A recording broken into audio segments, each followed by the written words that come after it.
Good morning, everyone. We welcome you to our Sunday morning roundtable discussion. Today is Sunday, November 25th, 2018. We are recording from the Plainfield Christian Science Church Independent, Plainfield, New Jersey, the United States of America, and we welcome you all.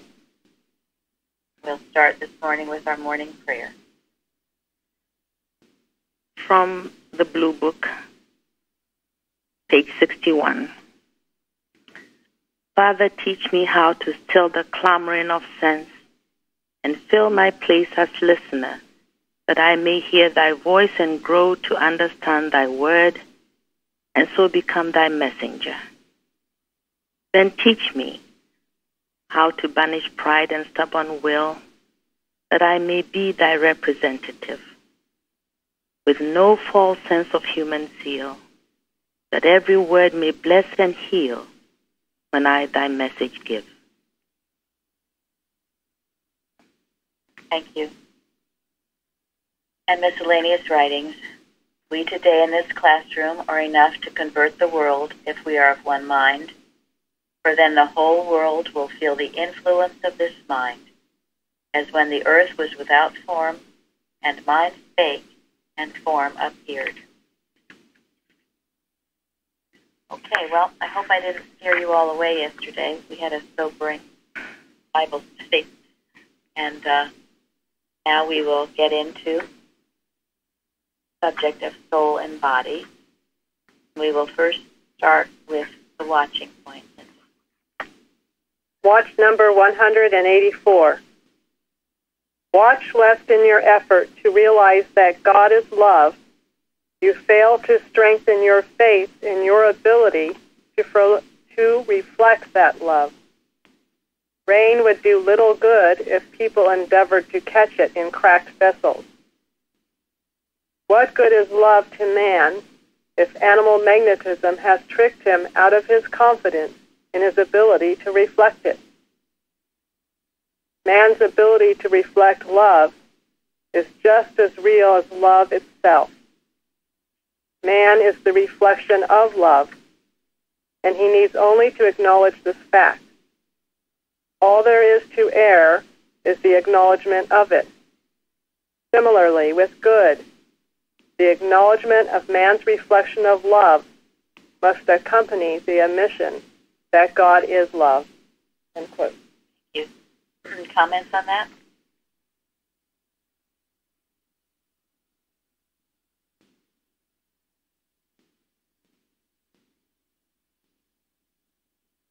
I just wanted to relate a story that Mr. Evans told us long ago. And he was talking to someone, and the person was complaining, if divine love meets every human need, how come I have so many needs unmet? And his response was, well, where is your divine love? Thank you. In other words, that person needed to be the expression of divine love, allow it to happen. You find everything made right. Divine love is not something that falls out of the sky and lands in your lap. Next thing you know, you're blessed. It doesn't work that way. As his image and likeness, it operates through us. We are its servants. Thank you. And I would add that point is, I have experienced it as a sticking point where I feel like I'm not loving enough, and I somehow have to work to become loving. And I realize it's really just a suggestion that I'm not loving enough, that I can't reflect it. And this watching point really points that out. And just other people I've known have said things like that, where they need to work towards it, or, it's the human mind sort of tripping you up and telling you you need to achieve some sort of level, which is the opposite of what we're saying, which is it's already there. And man just is God's loving reflection, always. Thank you, Michael. I used to very much struggle with this, thinking, I wasn't loving enough. And once you get thinking that, you get into a human sense of it, and you start humanly trying to love and rush around smartly accomplishing much, as Miss Betty says in her article, Improve Your Time. So there are a lot of innuendos in this science that we must be very clear on. Love is the reflection of love, with a capital L, of God. We love by getting ourselves out of the way and letting God use us. Michael said, and as Bruce said too. And if you feel that you need more love, what should you do? More loving. Yeah, but before that, ask God to show you love. Get closer to God and feel His love. Yes. Work for yourself. Then when you feel God's love, you will be able to express it. Thank you. Because when I used to tell myself I need to be more loving, that's when I got into the human sense of things. So you've got to do your prayerful work first and ask God for His love. You know, it says in, I forget which chapter in the New Testament, but if you need more wisdom, ask for it, and God who loves you will give it to you liberally. But get on your knees and ask for His love, the divine love, and you will feel motivated to do things perhaps you never even thought to do. Or sometimes things, if you have that in your heart, things will just come to you. I hear it from some of you. You know, someone will come and ask help with something, or you get a chance to share the truth with someone because it's in your heart. And you didn't go around proselytizing. They came to you. God is working. God is doing this. It's a vast difference. And Jesus said, if I be lifted up, I will draw all men unto me. And what is that? What is it that draws all men unto you? The love of Christly thought, yeah, the love.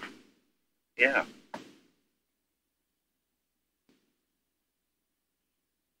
That is what will draw all men unto our church. Christly love. They will feel it. And even those, if they come into church or listen on the internet, and even if maybe they don't understand all the words, they will feel something different, special. They will be attracted to it. It is the one attraction, love, spirit, capital S and L. This is the whole purpose of who and what we are, to get rid of this self-sense. Let God use us. Anytime you feel inadequate in any way, then Mary says you work for yourself. And truly, how can you love someone else if you don't feel God's love or you don't feel loved? Which love will be loving? Pardon me? I said, which love will be doing the loving? Yes. If you don't feel God's love. Yes. I think it becomes a very conditional kind of thing, because I know before I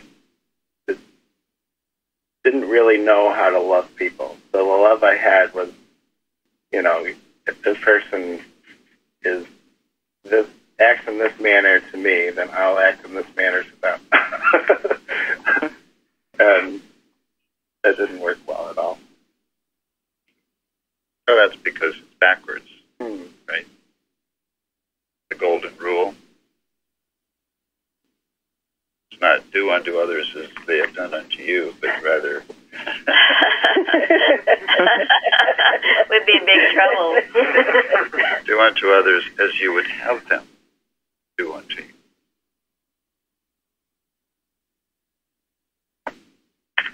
Anyone else on this? It's a very important point. This is, Eddie, our definition of man in recapitulation. The image of love. I always go back to that and feeling less than loving. And we've been taught here, love without principle is what? Mush. Mush. jellyfish. A jellyfish. Principle without love. It's an iceberg. They have to go together. And that's why we have to have sometimes classes like we did yesterday. It can't all be the loving side. It's got to be a combination. I thought it was interesting in our lesson when Jesus is going to heal Lazarus, and they're as they take away the stone. Martha says to him, "You're going to stink, don't open that." And Jesus said to her, "Said I not unto thee?"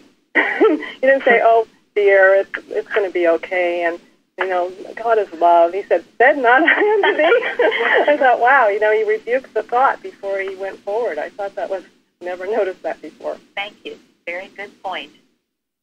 The error must be rebuked.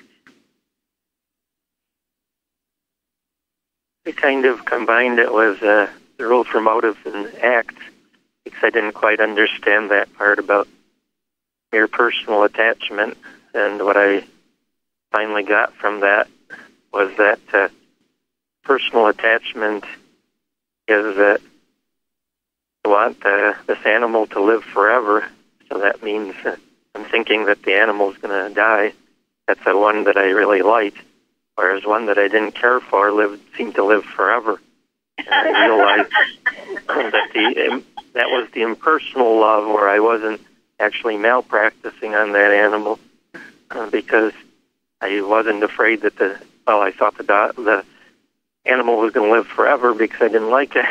So it finally occurred to me. So now I'm trying to use impersonal love, which I see as being God, because God's style of love, because you can't possibly love everybody. Well, you could, I suppose, personally, but it's a universal type love, which is just from the highest standpoint.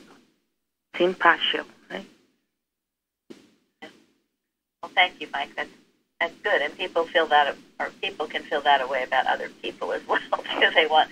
I mean, I see some people, they just want certain people to live forever, and if they ever pass on, it's like there's this anger at God, and why did this happen? I mean, this isn't what's going on here. We shouldn't.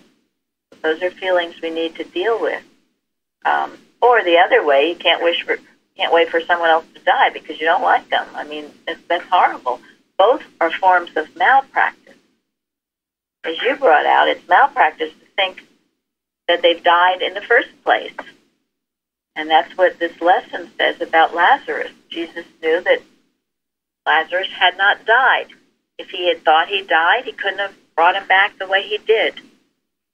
So we have to make sure we stay in this right scientific state of thought of there is no death. We go on forever, and either one of those is the human picture. And something, if you ever feel that way, it's an indication you need to pray and get your thoughts out of the human sense of life into the divine sense of everlasting life. Now that will bring us to, our subject, soul and body. Golden text, Psalm 34. The Lord redeemeth the soul of his servants, and none of them that trust in him shall be desolate. And then we have this wonderful responsive reading from Jeremiah. And again, I'm grateful for Linda taking up this subject yesterday on Jeremiah. And Parthens wrote about citation 6. Lillian, you want to read that for us? O house of Israel, cannot I do with you as this potter, says the Lord? Behold, as the clay is in the potter's hand, so are ye in my hand, O house of Israel. Thank you. Any comments on that? I read something from Spurgeon, which is so beautiful about this potter. It says, "Oh, If you are only willing to be as clay in the great potter's hands, he is able to make you vessels.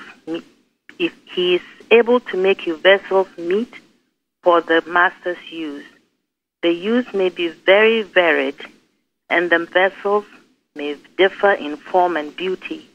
But if you are willing to be as clay in his hands, he will fashion you so that you may be a vessel for his glory and for the benefit of those around you. Right. Thank you. Thank you. That is beautiful. I liked what Matthew Henry said was not quite as, that part wasn't quite as glowing, but it also stated that if the clay is too stiff or if there's a little pebble in it, it can throw everything off. Yes. Right, we have to be humble and flexible, don't we? Yes. The little pebble is the pride, isn't it? Luann, did you want to say anything? Luann is a... She's an expert potter. I love this subject when we talk about the potter, because every time I go into my shop, I think about God being the master potter and I just the clay. So when I sit down to the pottery wheel, I can really relate to this story. Sometimes when you're throwing something on the wheel, there's air bubbles in it, or hard pieces of something got mixed in the clay or something like that. So yeah, you have to really work at getting those things out of there. And sometimes you do have to just squash it all up and rework the clay, and then start over with fresh clay and make something really beautiful. Because you can't really make anything with air bubbles or chunks in it. It doesn't form correctly, and it doesn't fire correctly. When you put it in the kiln, it will blow up if there's air bubbles in it. Thank you. And so it is with us. We have to be willing to be formed by that hand and not resist it, but yield under it. That again, that's getting self out of the way so that God can create this marvelous masterpiece in each one of us. That is possible for each one of us because God's work is already perfect. So we're not talking about God recreating us. We're talking about us clearing our vision so that we see more clearly what God has already made. And when we are put in the fire, the tests, if there's pride in us or some materialism in us or some air bubble in us, we're going to blow up, aren't we? We're going to have an experience that's not very pleasant. Well, the point of that experience is to wake us up. And if we take it correctly, don't shoot the messenger, we will wake up. We will get rid of that pride or that air bubble or that whatever. And we will see more clearly what God has in fact made. If we gain humility and get rid of pride, if we're willing to do that, we will be a more perfect image and likeness of God. We will act like it. Parthen said in his blog, mortal mind hates being clay in the potter's hands and desires to take for itself some, if not all, of the glory of God by having a hand in its own shaping. Personal sense invented physicality to disprove the existence of God. All that mortal mind designates as the so-called seasons of life, from birth via physical procreation to the demise of the physical body, are mirages hindrances, and distractions to keep me from following the first commandment, thou shalt have no other gods before me. Goes in line with what Gary was saying. You know, this idea that we are misshapen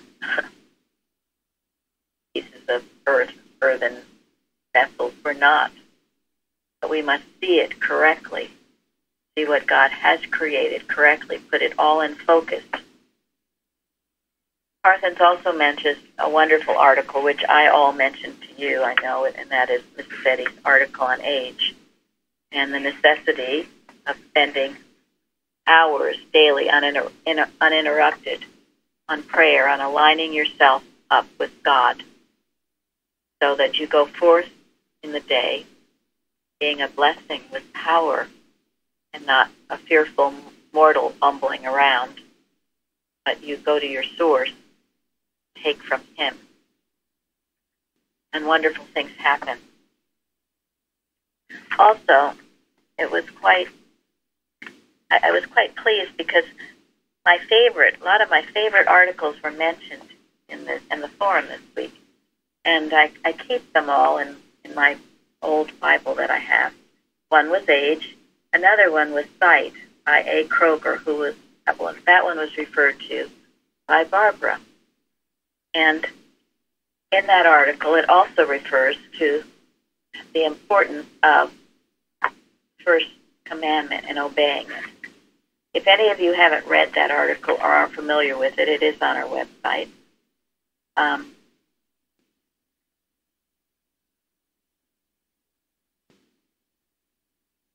It says, a letter written by a Christian Science practitioner to a patient born totally blind.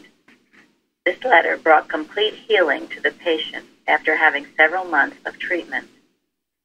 And the letter starts, my dear, I want you to see what must take place in your consciousness. With the utmost clarity, you must see that material eyes do not need healing, for matter does not see, and nothing we can say or do about it can ever give it that which it never had, namely sight.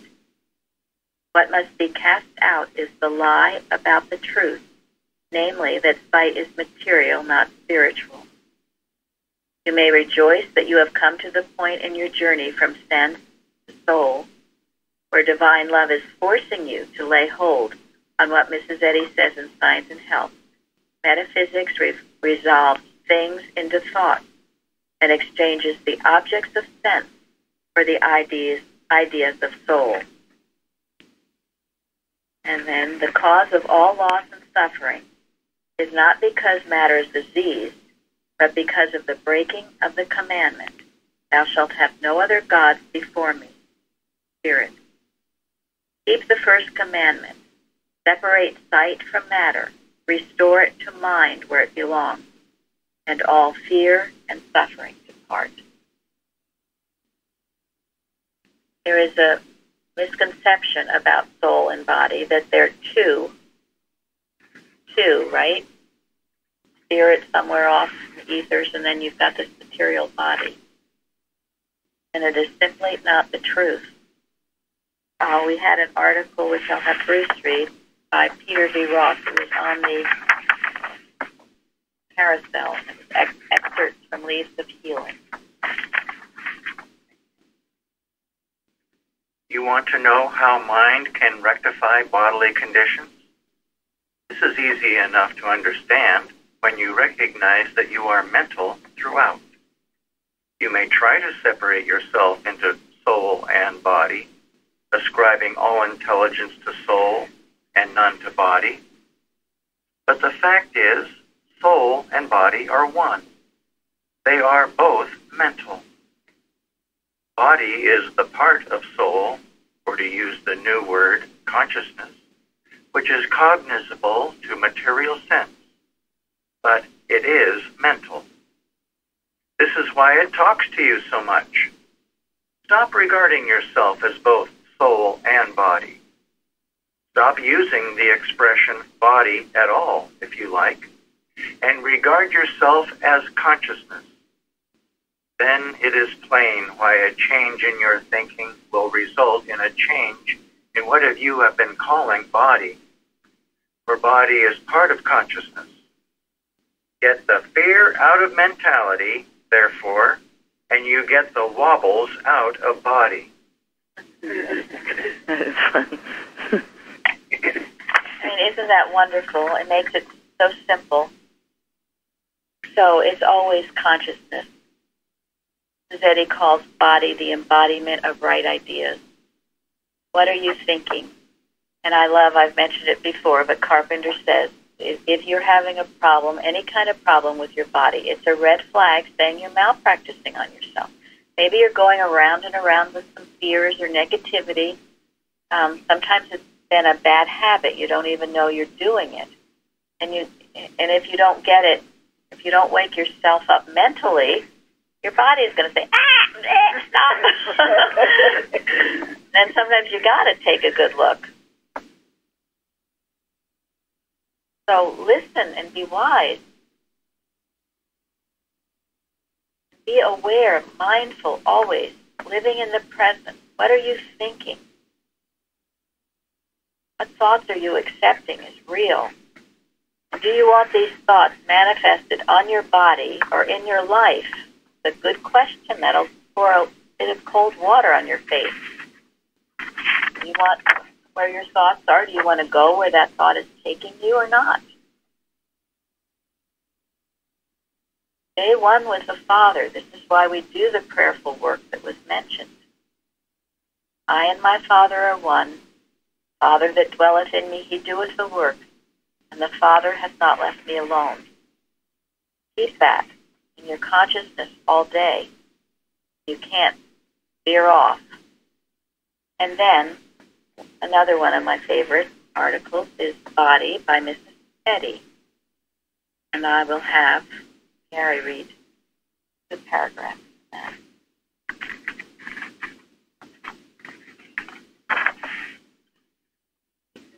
The term mind and body literally means God and man. For man is the expression of mind, and the manifestation of mind is the embodiment of mind. Therefore, man is God's body, and there is but one God.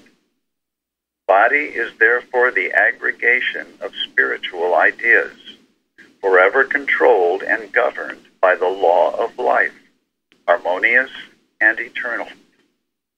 This understanding of perfect body is the savior of the belief of body, and is the law of recovery to any and every claim of error. I may be ignorant of the truth of the body, but that does not alter the body itself. It is whole and perfect now, not because I think it is, but because it is God manifest. Thinking with God, as God, shows me the perfection of the body. But the body is just as perfect before I know it as after. God's substance does not cease to be perfect just because I am ignorant of its perfection, nor does it become perfect because I find out the truth. Its wholeness does not depend upon my degree of enlightenment. It is eternally perfect because it is eternally just what God is, and there is no power anywhere to make it anything else. If we are looking at it through a mental fog, opinions, doubts, fears, confusion, we shall not perceive its perfection. But that does not change the body itself, any more than looking at the sun through a fog changes the sun. Now, so you see, we might weave in and out. You know, we'll have one day we're feeling good and one day we're not feeling so good. But it's the same thing as the sun shining. Just because we don't see the sun doesn't mean it isn't shining there. And so it is with our body. Our body is in God and it remains perfect. It's just our vision that is getting clouded or unclouded. And this is a very important point. This is why we work to keep that vision clear about ourselves and about everyone everywhere. This gets me to one of Jesus' sayings in this lesson. When Jesus was first told of Lazarus' death, he said, "This sickness is not unto death, but for the glory of God." What did he mean? How can this sickness be for the glory of God?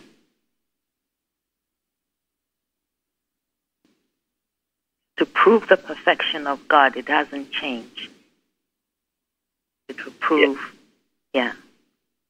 Yes, it was an opportunity for him to show everybody what God's creation really is and what man's perfection really is. What does Mrs. Eddy say about trials? God's care. Yeah, this was a proof, an opportunity to prove God's care. Every time your body tells you that it aches or it hurts, it should be an opportunity for you, for all of us, for me, to get closer to God and to let him and to see him more clearly, and to feel his love more strongly. A simple thought. Oh, sorry. And thereby heal in our consciousness our own body. Head Florence. Yeah, a simple thought that has helped me as I come back to feeling anything different is I just tell myself that no, I can not be anything different from what God is. And that thinking has really helped me a lot with, when pain, or I used to have pain in my shoulder and all those things. It just brings it to, who I am. I can only be what God is. And from that, thinking goes the right way. Thank you. Thank you. I know Lil often declares that. It's a wonderful thing to know. And what was that quote, Dale W. here? Yes. A big Dale Young. We're speaking of this week. Oh, yes, that was from the article Idea. Whatever is occurring is good, or it is not occurring. Think about it. So, if what you seem to be seeing is not good, then you align yourself up to the thought it is the fact. It is not occurring.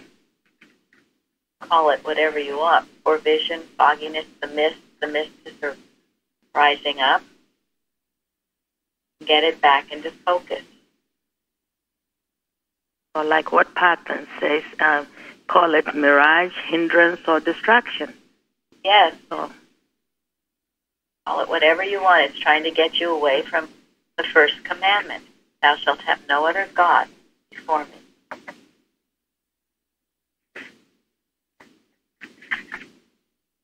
And I'm sure I covered all I wanted to with that. Linda, what did you write about? I wrote about I called it Daily Nearer God. But I came across a poem. I can just read that part that Gilbert Carpenter put in his books, Mary Baker, Her Spiritual Footsteps, in chapter 119. And he was trying to talk about, he wasn't trying, he was talking about daily demonstrating God in our lives, and how Mrs. Eddy, that was one of her strongest teachings for the people in her home especially. So here's the poem, quote, "If on our daily course our mind be set to hallow all we find, new treasures still of countless price God will provide for sacrifice The trivial round, the common task, will furnish all we ought to ask. Room to deny ourselves, a road to bring us daily nearer God. End quote. That was by John Keeble, I guess. Yeah, and that goes very similar to hymn number 140 in our hymnal. But again, this is what Gary was talking about, and this whole idea of not having two, but one. Everything we do is one in God. We demonstrate. It's why Mrs. Eddy, there was no task too menial in her home. It was to be demonstrated. How would God do that? Make it something wonderful, beautiful. Do it with love, capital L, not a burdensome sense or a false sense of duty, but with joy and love. This is what our days should be. And in that chapter, 119 that Linda referred to, Carpenter says, where is God to be found? Shall we seek him in the sunset, in the clouds, in nature? Yes, but only as we are able to see these as symbols of him. If one uses the very food that he eats as a symbol of the infinite love of God and of the fact that he cares for man even as he doth the lilies, then that food will enable man to search out God. If one takes the tree as the manifestation of God, reckoning it as a symbol of God, all-encompassing love, then in the tree one finds God, thereby proving that we have our treasure in earthen vessels. We were talking about earthen vessels earlier with pottery. And there's a quote from Paul where he says, but we have this treasure in earthen vessels. And that's why Carpenter goes on to explain our earthen vessels. We have a treasure in them. We have a treasure in them because why?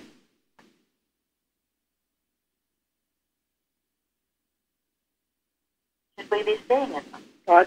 God. His love for us. Yes. Yes. In one of the more recent Love is a Liberator, we have a beautiful poem by Mrs. Eddy about an oak tree that she just describes it. She doesn't see it as an oak tree. She sees it as a wonderful example of God's love. So we must as well. This is actually hymn 140, by the way, but hymn 140 has got like 10 paragraphs, and they only took some of them. So this was one part of the poem that they took and put in it. I just thought I'd mention in case people were confused by, and so I just left it as this rather than trying to explain. No, right. Well, this was a little different than what's in our hymn. Yeah, because they picked and choose different verses. Thank you. I have a question. Okay, go ahead. What was just described, I guess, is like translating the material into the spiritual. And I've known Christian scientists that will describe things like exercise as an expression of discipline or strength or joy. And I don't know if that could be cleared up in regards to body. And I guess people that do work out or want to work out as a Christian scientist, is there ever like a better or correct way to see it if you do it or want to do it, I guess? That makes sense? Yeah, it makes a lot of sense. Thank you. And everything comes back to motive, doesn't it? Yes. And what is your motive for doing whatever it is that you feel like doing? Is it to bless somebody? Is it literally an expression of God's love for mankind? Or is it self-centered? I think Bignell Young even says it's good to get up and walk around a little bit, but he doesn't say make a God of it. Oh, absolutely. Yes, he does say that, and it is. And I know, it's easy in the practice, other jobs too, where you're just sitting all day at your desk. And I do think it's good to get up and get some activity. But whenever I do the activity, now we can be listening to the lesson, or we can be listening to the readings of Science and Health. There's a lot of things you can do as you're walking, or other simple forms of I always think, what did Jesus do? He walked, right? But what did Mrs. Eddy do? She took carriage rides. I mean, I don't think she did that, anything, and yet they said she had the body of a young woman. So again, it is your motive. But if you're going to a gym, you're going to have to handle the beliefs of everybody around you, and they're all I don't even know what they do. Their pulses, they're this, they're that, and material competitive, and look how beautiful my body. And fear that if they don't do it, they're going to get sick and die. Heaven forbid you miss one of your workouts. That's where you're in the human mind, and that's where you don't go. Okay? So again, yes, motive. Are you worshiping your body? Is it, forgetting your body, absent from the body, present with the Lord. Yeah.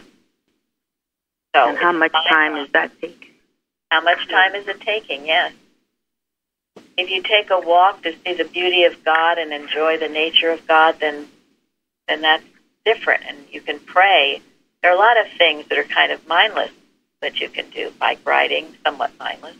But you can think about God or listen to things and get a little bit of fresh air and exercise. So, does that answer your question? Yes, thank you very much. It does. I think, to resolving things into thought is probably what they are talking about.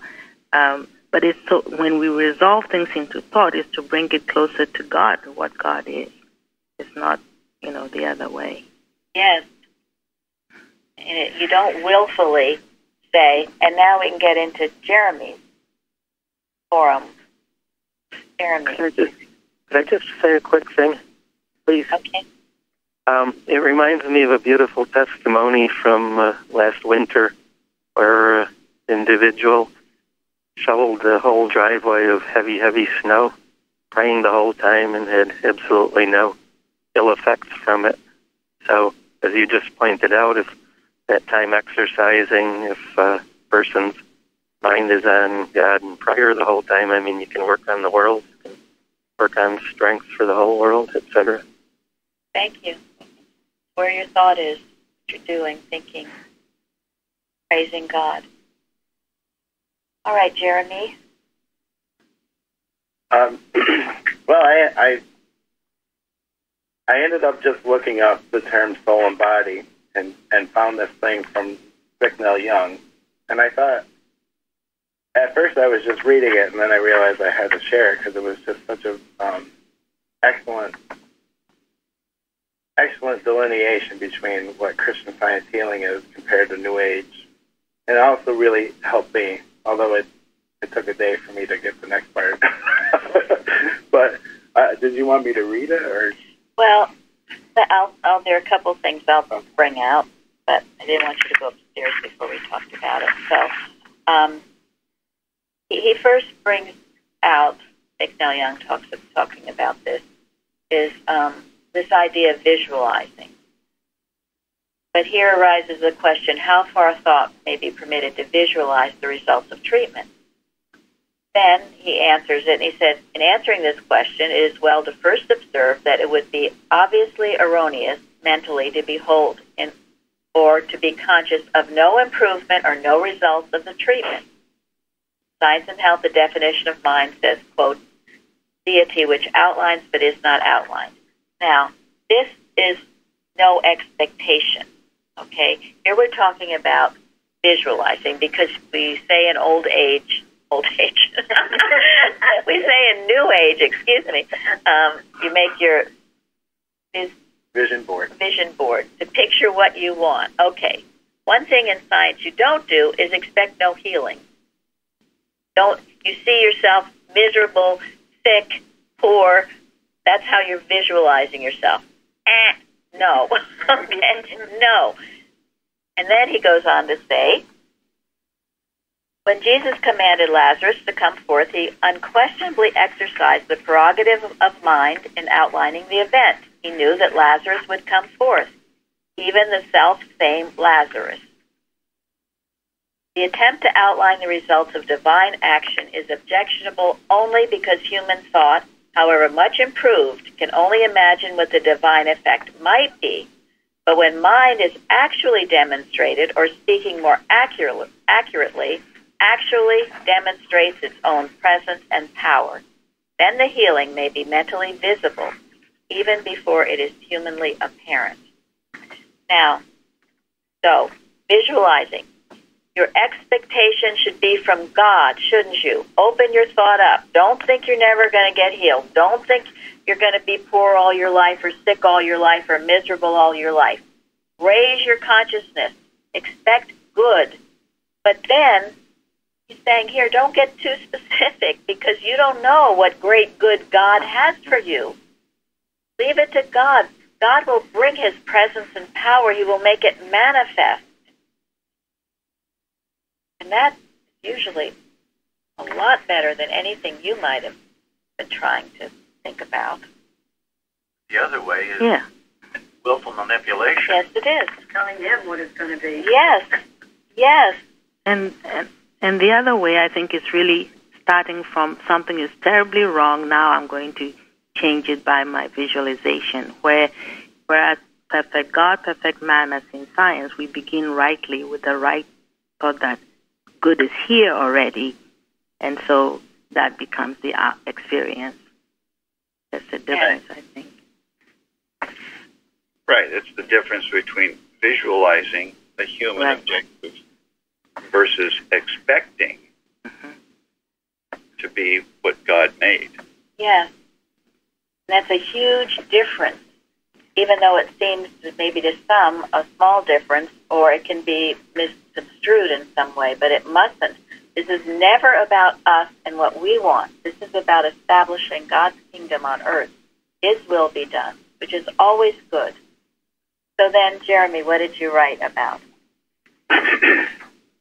Well, one of the questions or concerns I had was, the way I look. Is it showing people that I know that Christian Science isn't helping me at all, because I basically look the same as I used to.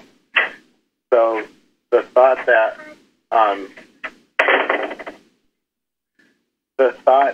I needed to be like an Olympic athlete kind of look or something like that, it's funny now, but I thought that for a while. Was I not doing a good job? Because I didn't. But now I see I'm able to do the work that God's giving me, and I can do it well, and it doesn't cause me any problems. So I don't need to worry about that. And I've been really a lot more peaceful, because it was not a real concern, not a real issue I should have been worried about. And he gives some other too, but that's a good one. And so think about it. Are you trying to, people get obsessed with this, I've got to have this perfect body or this perfect look, all this, what's it called, plastic surgery, and no. The human mind in full bloom. Yes. So I thought that was a good example, and be what God has made you, and be happy and content with what God has made you, and he will make you perfect in his way. He is the potter. Remember, he is shaping you, and don't compare yourself to anybody else. Know that he will make you something beautiful. You already are. You already are. I just wanted to say one other thing I've been thinking about is that I've been thinking how it takes just as much discipline to be in shape as it does to be out of shape. And it takes just as much discipline to not learn about Christian Science as it does to learn about Christian Science. But only that discipline to learn Christian Science has actually helped me. So I just wanted to say that. Where you devote your time and energy and what's important. So let it be in glorifying God. So pray you have a better understanding of soul and body, your oneness with the Father. And these articles are wonderful. We're going to end now. Another wonderful article from Addresses by Martha Wilcox. Her article, Body, a small paragraph that I have worked with often. Do not fear anything that your present body seems to be doing. Every cell, fiber, tissue, gland, organ, or muscle of the human body exists right now in the one mind as idea. And each idea is proclaiming, I am reflecting God. I am expressing God. Every cell and fiber of my being is expressing the sovereignty of God or proclaiming, I am. Science and Health, page 162. Mrs. Eddy says, quote, immortal mind, governing all, must be acknowledged as supreme in the physical realm, so-called, as well as in the spiritual. End quote. Science and Health, page 427. All facts that we know humanly are summed up in the perception of the one fact that when we see, know, or understand anything that pertains to our human body or our present world, it is the unfolding of spiritual ideas and their identities. So remember, your body is the temple of the living God, and it expresses Him. Every cell, fiber of your being is proclaiming, I am God. And thank you for joining us today. Thank you all. Thank you. Thank you. Thank you. Thank you.